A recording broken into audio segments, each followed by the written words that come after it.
New job. Who this? The Jacksonville Jaguars have a new executive vice president of football operations, but the name isn't new. It's an old friend, Tony Boselli. We'll talk about it today here on Locked On Jaguars.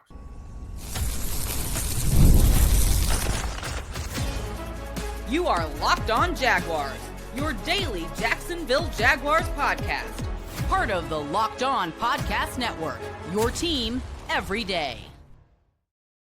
Hey, what's up, y'all? Welcome to another edition of Locked On Jaguars. I'm Tony Wiggins, the host of the Locked On Jaguars podcast. We're at your team every day. We thank you for making us your first listen. Reminding you real quick that wherever you get your podcast, make sure you check into that location each and every day so you do not miss an episode of the show. That is sponsored today by LinkedIn. LinkedIn Jobs helps you find the qualified candidates you want to talk to faster. Post your job for free at linkedin.com/lockedonnfl. Terms and conditions apply. Shout out to the everydayers for joining us here every single day. We appreciate you. And if it is your first foray into the Locked On Jaguars podcast, make sure you tap in each and every time, wherever you get your podcast, whether you listen to them or watch them, so you do not miss an episode if it's your first time. But if you're an everydayer, I'm glad you are here. All right, we got some things we need to go over and talk about, and we're going to get to them right here today. Liam Cohen's staff is now taking shape. We'll discuss that and what it means and the hires, and if it gives some kind of indication as to how they're going to play. I think it does. There's a new direction here with the Jacksonville Jaguars, and it is everything you have asked for all off season. And what that is you got just a whole new structure in the front office with not only a new GM that is on the way, and it is coming, just as sure as my name is Anthony, it will be here. And the other thing is the executive vice president, Tony Boselli. So every single thing the Jaguar fan base seemed to want, they have gotten. So let's start at the very top with the hiring of the team's only Hall of Famer as of right now. We'll see if that can change here in the near future. Fred and Jimmy need to be in, and I've already said that. With Tony Boselli, executive vice president of football ops. There are a lot of people that may look at this and go, let's talk about experience. The dude's been playing football and has been around the NFL from just about his entire adult life. In fact, I would say ever since he was 21 years old. So he's been around football. He's been in the back halls and the inner workings of the National Football League. Doing radio, people don't understand. You meet with and talk to folks all the time. So it's not necessarily rocket science that someone would think that a player like that is same like John Elway, just like John Lynch, no difference in my opinion. And I'm really, really glad. Ozzie Newsome started this the same way, even though Newsome came through as a scout and eventually a GM. But it's the understanding of football, the understanding from a player perspective, the understanding from a management perspective, and then that little line where he stepped back after his playing career, but was still ingratiated within a football operation. I think it's going to help the Jaguars. But more importantly, I'm going to give you some behind the scenes stuff here. Now, I will never tell you what Tony told me, but I will tell you on multiple occasions over the years, whether it be at a practice session, whether it be doing a radio show with him, which I did that years ago. And so I don't really count that because that was like early 2000 stuff. So I don't really count that. But the conversations that I've had, usually over a meal in the press box, and, you kind of gravitate and talk to people. One of the people that I talk to a lot, and I think it's because this ain't because we seek each other out. I'm going to just tell you right now, this is probably because I'm like one of the last people to show up on game day. When I do show up to go into the press area, and everybody who follows the show knows that I've had some ailments that haven't allowed me to really walk a lot. But when I do go to the game, and even when I am feeling up to it, I always seem to go at the time that Boselli also comes into the cafeteria. It's just, I think he's a creature of habit because of his radio obligations and the things that he has to do, that he has a certain time that he comes into the cafe. And it's usually when I bump into him. And it's like every single time. So I wouldn't say every time we speak every time, but there have been more than two hands full of times that Tony and I have sat and talked. Sometimes it's about college football. Most of the time it's about the Jags. And obviously, because that's what we're there for. So while I won't tell you what he has told me, because that is not fair, what I will tell you is what I told him. And he never disagreed with me. We've been talking about this offensive line for 2 or 3 years. And he agrees with me 100%. He has the whole time. All right. Talk to me about the very thing that Liam Cohen says is the start of what this football team needs to do. And that is fixing that offensive line. Now, that shouldn't surprise you because it comes from an offensive lineman. But there have been people in the past where I have spoken with them and the position that they played, they're kind of, I wouldn't say they take up for that position. But a lot of times they'll tell you that they understand some of these things, like, well, who's throwing the ball? And you know, he was open. And now you got to get, like, if you talk to a wide receiver, most of the time they're going to agree with the receivers, especially when the team is bad. Or if you talk to a running back, and if there's not room to run and these guys are getting hit, you know, they'll be like, there's no room, man. There's no room to go anywhere. So he has never, ever done that. He's never beat up on the lineman. He's more or less, in my opinion, just confirmed that we think alike when it comes to building a football team. And I do believe that this is a very, very good hire. So the Boselli that you guys hear on the radio is not the same guy I talked to. I'm not telling you he's code switching or anything like that. But what I am telling you is the guy I know and the guy that I've talked to, I wanted him to have a role on this football team because of the way he thinks. I think he's going to approach it with the exact same, I think he's going to approach it with the exact same fire that he had as a player. When I think of Tony Boselli, I always remember him telling Jason Taylor, come on down, let's go to the other end at the end of the third quarter. He said, I'm going to keep whooping you some more. Let's go. And that's to another Hall of Famer. And I believe, and I will tell you this, because I asked him this years ago. I asked him what was the most fun part of playing. And he told me late in the game when you're up 7 and you got to run the ball and they know it's coming and ain't nothing they can do about it. And you are getting 4 or 5 yards every single time. You come out of that huddle and you come out and you're looking them dudes in the eye and you're saying, come on, let's go. You know what it is. Let's go. And I'm paraphrasing our conversation. But what I want to tell you is that mentality, that is the exact mentality that I want this organization to have from the bottom all the way up to the top. You're going to take this whooping. But before you get there, you have to fix the personnel side of it. So there's still some work to do when it comes to finding out who the GM, talking about the power. I'll read the quotes from Shad Khan and Tony Boselli. I'll read them both here in just a second as we get to segment number 2 on a good day for the Jaguars, because it's all about the new direction. It's what you wanted it at the start of the offseason, and it is exactly what Shad Khan has started to deliver for the Jacksonville Jaguars. We'll talk more about it here in just a second on Locked On Jaguars.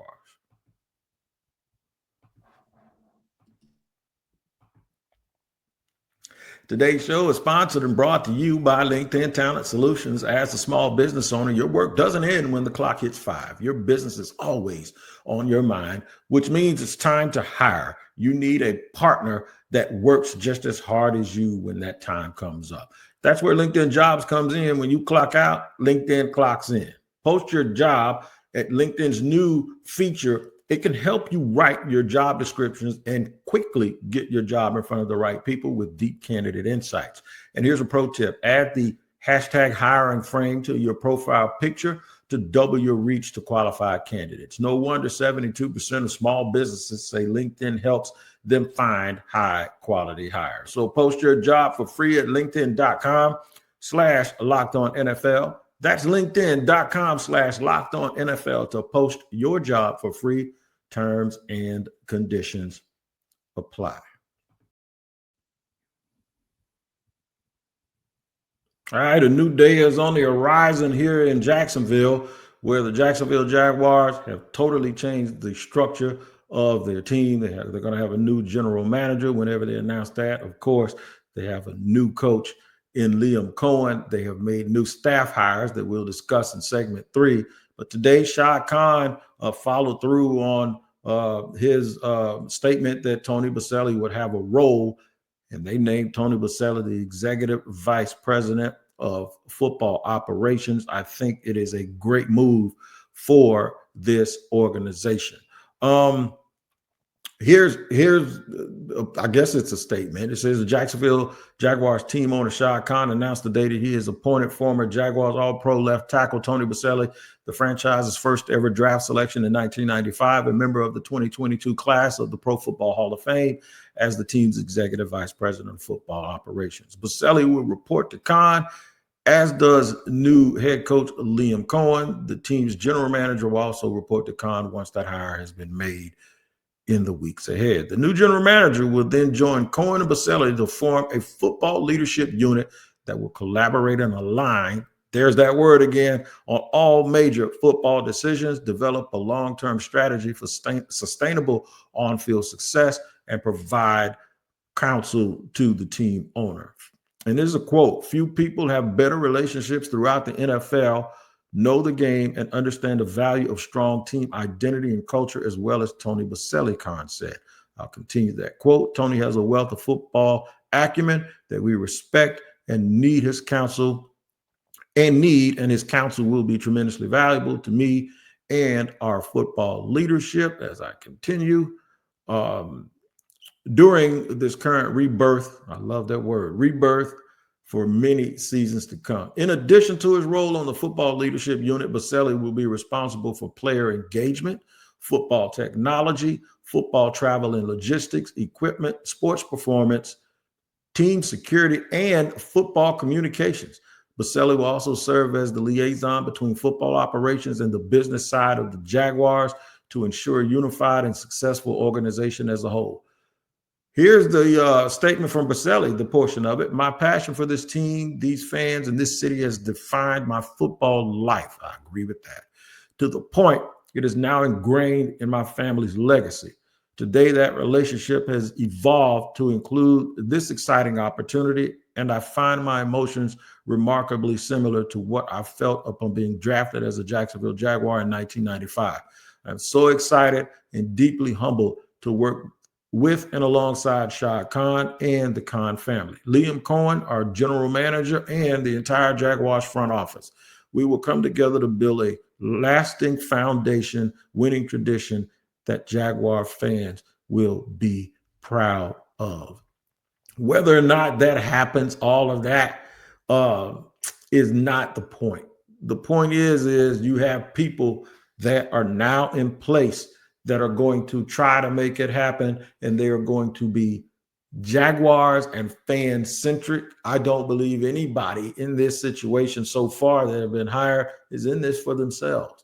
It's not going to be a CYA situation. It's not going to be, I'm thinking this, you're thinking that. This is about having a united front. This is about, doesn't mean that these guys are going to always agree with each other about everything, because I don't think that's a part of the job requirement. But what it does mean is they're going to have a one voice. They're going, even though there's 3 people reporting the shot, I think what happens when they put all of that stuff together, and I think they did a lot of that in this process. I think they found people who are collaborators. That's very, very important. And this will go also back why to, I think Shad at first was hesitant to move on from Trent Baalke. I think what he saw And this is something that I said on a previous episode. I think what Shad Khan saw in this process, and I'm glad people were able to be honest with him, even with Trent present. I think when someone gives you the opportunity to speak, even if you're speaking in front of a person that might be hurt by what you're saying, I think that is your time to make sure that your voice has its own identity. And I believe that those guys sat right in front of him and right in front of Trent and talked about alignment and being on one accord. And I think at some point, Shad, with his interactions with Trent, and I'm not saying Trent was, like a terrible person, but I do believe you have to make sure that you recognize the characteristics that people have. And I believe at some point he believed that Trent kind of needs to work by himself, and he's not necessarily the collaborative type, not moving forward. So this is not the trash Trent Baalke. And I've told y'all that. I've heard people tell me he's a decent guy. This is just about styles. I think he's old school, and I think that being old school has its place. I don't think he's necessarily really, really good at being a GM. But I do think people that GM the way he did, at some point that worked. And the only way that really continues to work is if you have a successful track record of doing that. And if you don't have a successful track record of doing it, and you can't lay it out and say, look, man, like Howie Roseman. If Howie Roseman comes to the Jags organization, he says, no, I need to make all of the decisions, but you can trust that I'll be willing to work with people as long as they're doing what they're supposed to do. He has a track record of doing that. He fired Doug, right, after they won a Super Bowl, but they've been back to the Super Bowl twice in that 7 years, right? So 3 times, actually. They've been back twice. But the thing is you have to have a track record if it's going to be your way or the highway, right? And you have to have a track record of being able to work with people, especially in the new NFL, where coaches, first-time coaches, are being given the room to have input on who the personnel person is. And it's not about ego. A lot of people may think that that's what it is. It's not about ego. It's just that people are no longer willing to put their careers in the hands of folks that they may not be aligned with in terms of what they like and what they don't like. There's still some question in a lot of people's minds whether or not Doug and Trent got along. I think when you're in a situation like that, if you're putting more time into trying to make sure you get along than putting all of your time and energy into actually having your own identity when you speak, and you have to have this extra effort to do that, what I believe it happens is that you're not maximizing your potential because you started out by being forced to be together. And everybody isn't the same. Some people work well together, some people don't. I do believe the word alignment is the biggest word right now in the National Football League when it comes to building these staffs, because it is so important that when you are teaching, that everybody, and I say teaching, not coaching, when you are teaching, because make no mistake about it, coaching is teaching, especially when you're really, really, really, really, really trying to get an organization beyond the hurdles that they've had in the past. I think it has to be all in alignment. And I think the players respect it.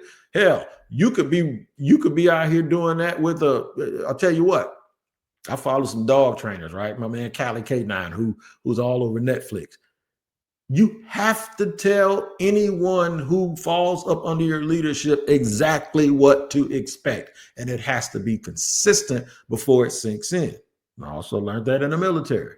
There's always, you know exactly what the mission is. You know exactly what the expectation is. I think the Jaguars nailed it. And I think they got the right person to do that. With all of those things that Tony's going to be involved with and in charge of, I believe he is going to be able to have his fingerprint on this team. And I think it'll be respected by a whole bunch of people. So good news. Good on Shad. Good on Shad. This is the total different direction I wanted them to go in. We ain't got Stockholm syndrome sitting there worried about things that have happened in the past, and we ain't dragging a whole bunch of baggage. This is seriously a new day And as I speak to you, I've been talking about this ad nauseum. This is a new day and a new direction for this team. We don't know if it's going to work, but guess what? This is how you try. All right. We're going to talk about the new staff hires for the Jacksonville Jaguars here in segment 3. We'll do it in just a second here on Locked On Jaguars.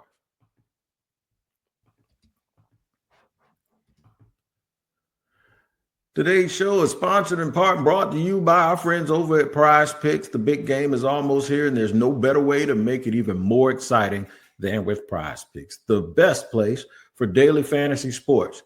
With over 10 million members and billions in winnings awarded, Prize Picks makes it fun and simple to get in on the action. This week, I'm looking at the board, man, and I'm selecting more for Travis Kelce on receiving yards and less for quarterback passing yards for Jalen Hurts. That's all you got to do is more or less yourself into some money on Prize Picks. Check out the promos tab to tail any of the Super Bowl Millie winners, big game lineups. If you tail a lineup that goes 3 for 3, you can win a split of $1 million in promo funds. Download the app today and use the code LOCKEDONNFL to get $50 instantly when you play your first $5 lineup.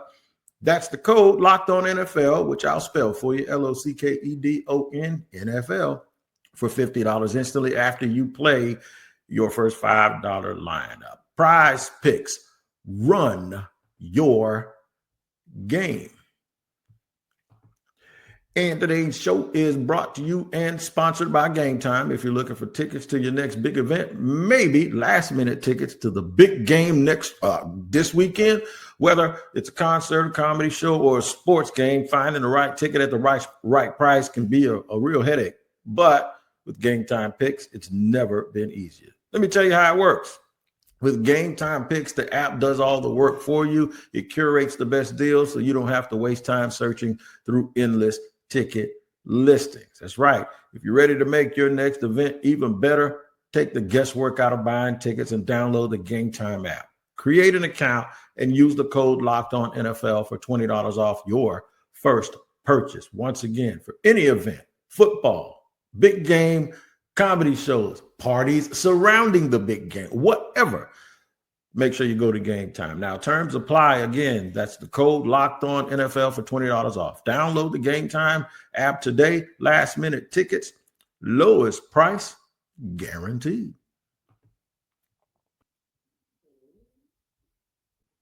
All right, third segment here on Locked On Jaguars. We're at your team every day, talking about the big news of the day. Hall of Famer Tony Boselli named Executive Vice President of Football Operations for the Jacksonville Jaguars. The Jaguars still have to name a general manager. I hear that it's probably that Ian Cunningham is a big name that everyone has talked about. I mentioned him back in October, but I'm really starting to hear that, they're just working out the details, and we'll see how that goes. But right now, so far, so good for the Jaguars. Liam Cohen, head coach Liam Cohen has, he didn't say Duval real well, but since then he has, and he's hit a lot of real good spots with Jaguar fans. Let me go ahead and tell you the people that he's already hired. Okay, he's hired defense coordinator Anthony Campanile. We did an entire episode about him on Friday.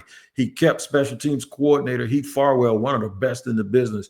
Very, very good coach, and I understand exactly why he did that. I understand also why he kept tight ends coach Richard Angulo. Angulo now has also the assistant offensive line experience from when he was with the Baltimore Ravens, and he's coached tight ends since he's been here in Jacksonville.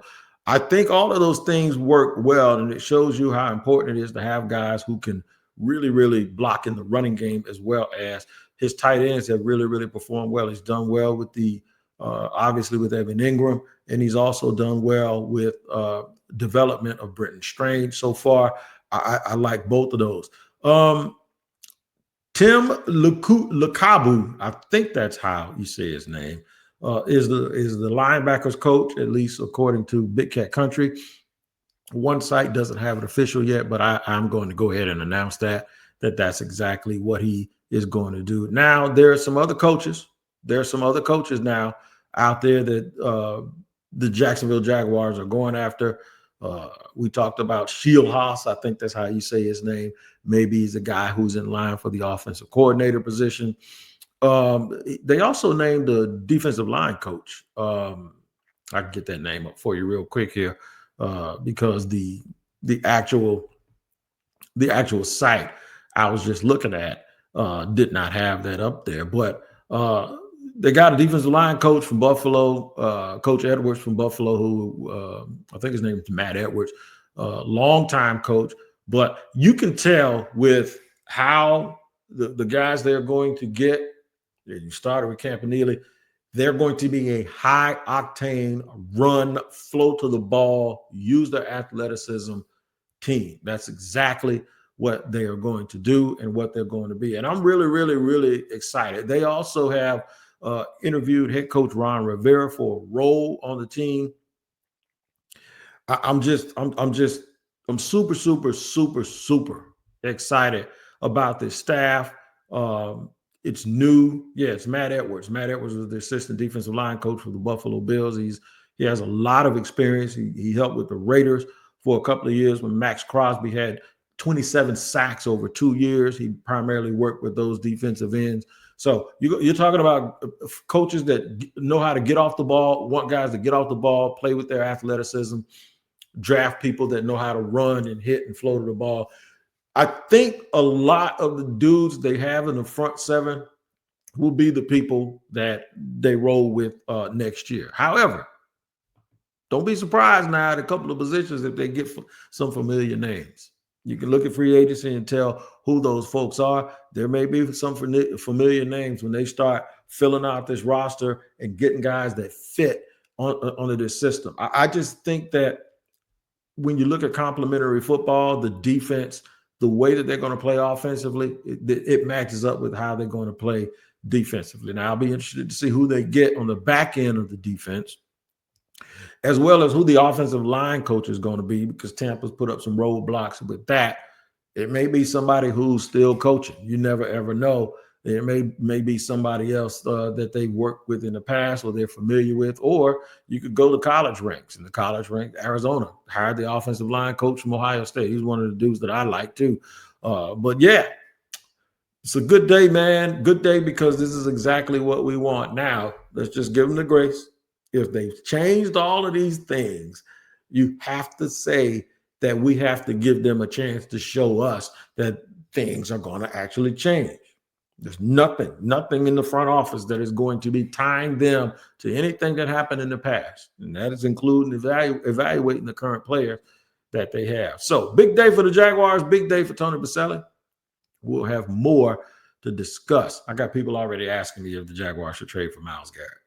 I mean, come on, man. It's a good question, but I don't want to go there right now. I want to continue to sit and park right here and talk about the things that the Jaguars have done that have been extremely, extremely positive. All right, man, we'll be here every single day, just like I am on Locked On NFL. You want to hear about the Myles Garrett deal? Go over there at 2 o'clock, because I'm over there on the barbershop. I've already recorded that.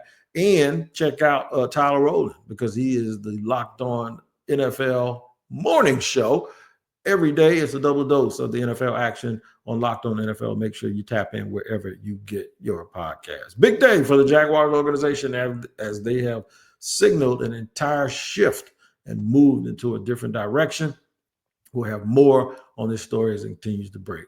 I'm Tony Wiggins with the host of the Locked On. I'm the host of the Locked On Jaguars podcast. Make sure you join us tomorrow. We'll see you next time.